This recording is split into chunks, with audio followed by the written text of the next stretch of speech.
Warahmatullahi wabarakatuh. Alhamdulillahirabbil alamin. Wassalatu wassalamu ala asrofil anbiya wal mursalin wa ala alihi washabihi ajmain. Amma ba'du.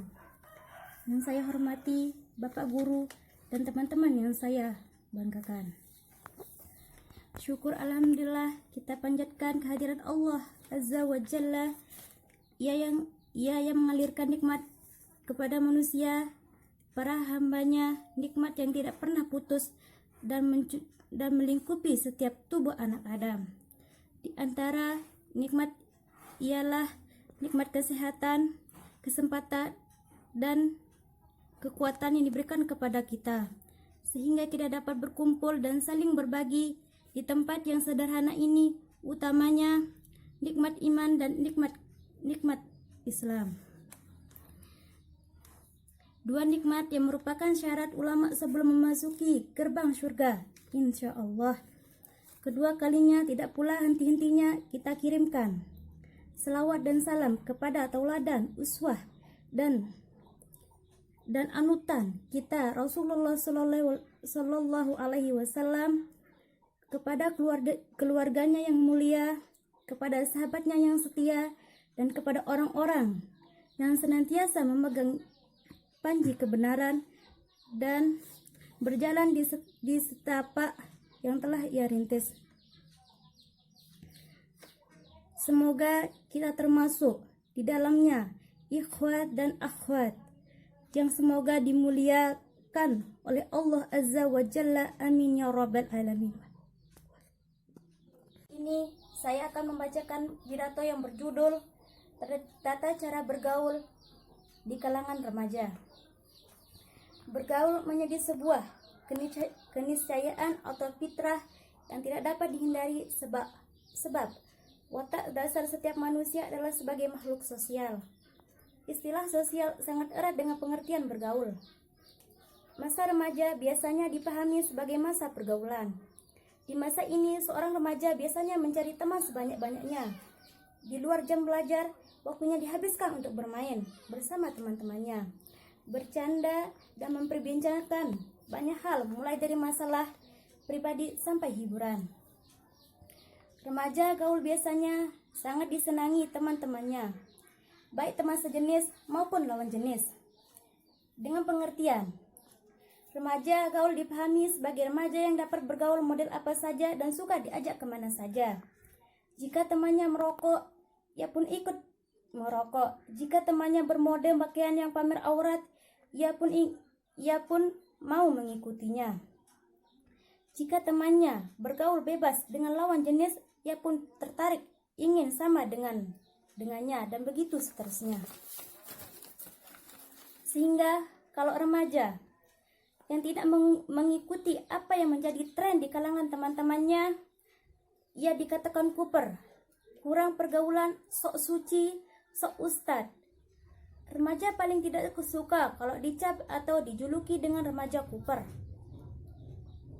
Pemahaman semacam itu adalah salah. Akibatnya, banyak remaja yang terjerumus dalam perbuatan-perbuatan negatif dan perbuatan yang dilarang oleh masyarakat maupun agama.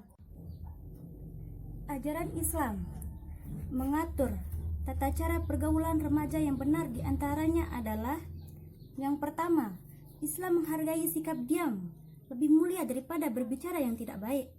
Sabda Rasulullah mengatakan, A'udzubillahi minasyaitonirrajim, Bismillahirrahmanirrahim. Man kana yu'minu billahi wal yawmil akhir falyakul khairan aw liyasmut.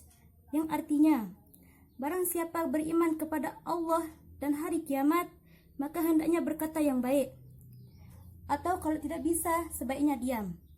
Hadis riwayat Muslim. Lebih baik diam daripada bicara tidak perlu, apalagi perkataan yang mengandung dan mengundang maksiat.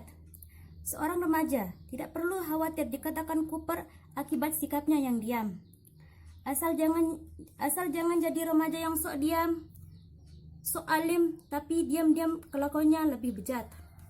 Yang kedua adalah lebih takut kepada Allah daripada orang lain. Seorang remaja harus berkata tidak kepada setiap ajakan negatif kawan-kawannya. Jangan takut dibilang kuper sok alim untuk menolak ajakan maksiat. Sebab dalam Islam tidak boleh ada ketaatan kepada orang lain walaupun kepada pemimpin jika menyangkut maksiat kepada Allah. Dalam hadis Rasulullah bersabda yang artinya, tidak ada ketaatan dalam kemaksiatan kepada Allah, sebab sesungguhnya ketaatan hanya dalam hal kebaikan. Hadis riwayat Al-Bukhari dan Muslim. Yang ketiga adalah mengutamakan kepentingan akhirat daripada kepentingan dunia. Dari segi karakteristiknya, remaja adalah orang yang sudah mukhalaf. Yang ketiga adalah mengutamakan kepentingan akhirat daripada kepentingan dunia. Dari segi karakteristiknya, remaja adalah orang yang sudah mu'allaf, yang artinya harus menjalankan perintah Allah dan meninggalkan larangannya. Jika seorang remaja melanggar ketentuan Allah, ia akan mendapat dosa dan siksa di akhirat. Untuk itu, remaja yang saleh pasti akan mengutamakan kepentingan akhirat daripada kepentingan dunia. Seperti firman Allah menegaskan, A'udzubillahi minasyaitonirrajim. Bismillahirrahmanirrahim. Walal akhiratu khairul laka minal ula. Yang artinya, dan sungguh yang kemudian itu lebih baik bagimu daripada yang permulaan. Quran Surah Ad-Duha ayat 4. Yang keempat adalah melatih diri untuk bekerja keras dalam menggapai keberhasilan. Seorang remaja yang bisa menekan dirinya untuk tidak banyak bermain dan berpoya-poya, tetapi ia manfaatkan waktunya untuk belajar dan berkreasi. Di kemudian hari ia pasti akan merasakan buah dari kesungguhannya. Yang kelima adalah tidak melakukan perbuatan yang sia-sia. Setiap perbuatan yang dilakukan seharusnya didasarkan pada sebuah pertimbangan agar hasil akhir dari apa yang kita lakukan tidak menimbulkan kesia-siaan. Untuk itu, ikutilah setiap kegiatan yang mendatangkan manfaat dan tinggalkanlah perbuatan dan kegiatan yang sia-sia. Cuma ini pidato dari saya. Kurang lebihnya saya mohon maaf. Bila salah kata saya minta maaf, dan semoga pidato saya bermanfaat untuk saya pribadi dan kawan-kawan semua. Wabillahi taufiq wal hidayah. Assalamualaikum warahmatullahi wabarakatuh.